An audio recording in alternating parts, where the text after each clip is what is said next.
बिस्मिल्लाहिर्रहमानिर्रहीम। अस्सलाम वालेकुम। उम्मीद करती हूँ आप सब ठीक होंगे। मेरा नाम आयशा मुश्ताक है और मैं आपकी उर्दू की टीचर हूँ।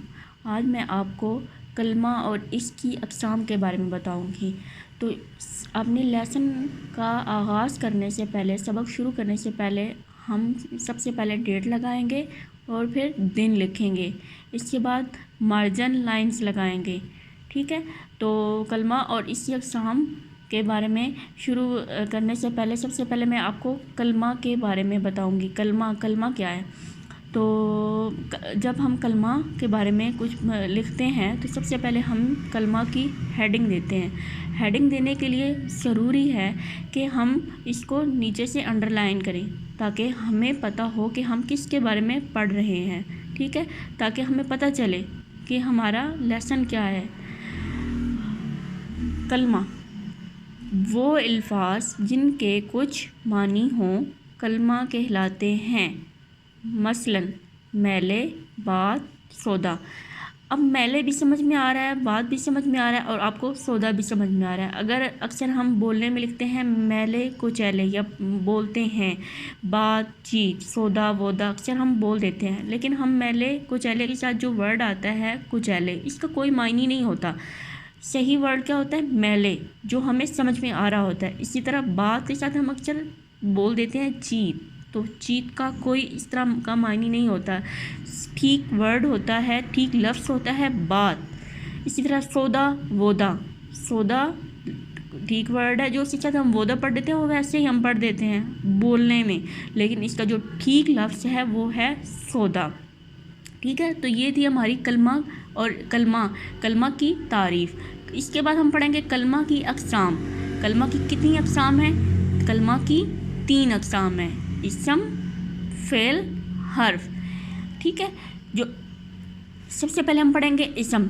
इसम जो होता है वो नाम होता है। इसम एक नाम को हम बोलते हैं। नाम चाहे वो किसका भी हो, किसी शख्स का हो, किसी जगह का हो या किसी चीज़ का हो, कोई भी नाम हो उसको हम इसम बोलेंगे।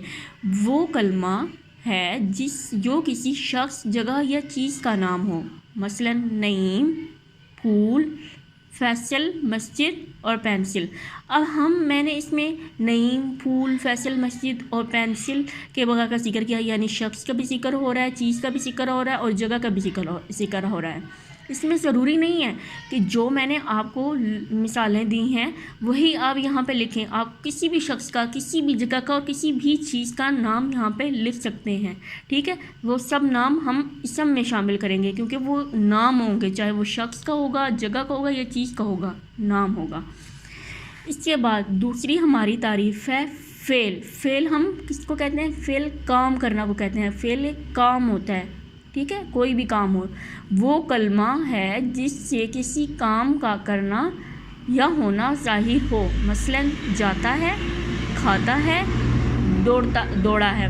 मसलन हम कोई काम कर रहे हैं, आप पढ़ रहे हैं वो भी एक काम है, आप लिख रहे हैं वो भी एक काम है, आप खेल रहे हैं वो भी एक काम है, खा रहे हैं वो भी एक काम है। ठीक है, आप कोई भी काम कर सकते हैं क्योंकि फ़ेल का तो मतलब ही सिर्फ ये होता है कि काम करना, चाहे वो काम कोई भी हो। आप साले अपनी मर्ज़ी से लिख सकते हैं यहाँ पर। हर्फ वो कलमा जो ना तो किसी का नाम हो और ना काम या करने या होने के मायने दे, बल्कि दो इसमों या इसम और फ़ेल को जोड़ने के लिए इस्तेमाल हो। मसलन मैं, से, पर, का, की, के वगैरह। ठीक है, अब वो कलमा है जो ना इसम हो ना फ़ेल, यानी इसम क्या होता है? नाम, और फ़ेल क्या होता है? काम। ठीक है, जो किसी का नाम हो, ना काम करने या होने के मायने दे। ठीक है, वो कलमा है जो ना तो किसी का नाम हो और ना काम करने या होने के मायने दे, बल्कि दो इसमों यानी दो इसम यानी कि दो नाम, इसम और फ़ेल को आपस में जोड़े रखे।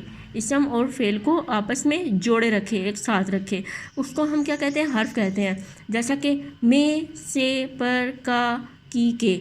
हामिद और साजिद ने नमाज़ पढ़ी। अब इसमें हर्फ क्या है? ने। इसमें हर्फ क्या है?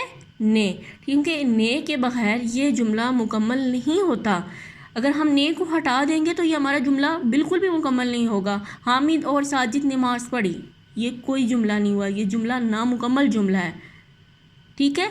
इसी तरह एक और मिसाल लेते हैं, जैसे कि अल्लामा इकबाल का मज़ार लाहौर में है। अगर उसमें से हम उसमें हर्फ क्या है, का, अगर हम का को हटा देंगे, इस का को हटा देंगे कि वो तो हमारा जुमला बिल्कुल नामुकम्मल है, वो मुकम्मल कभी होगा ही नहीं, क्योंकि उसमें हर्फ का नहीं होगा। ओके, मैं उम्मीद करती हूँ आपको समझ में आ गया होगा। Thank you so much and अल्लाह हाफ़िज़।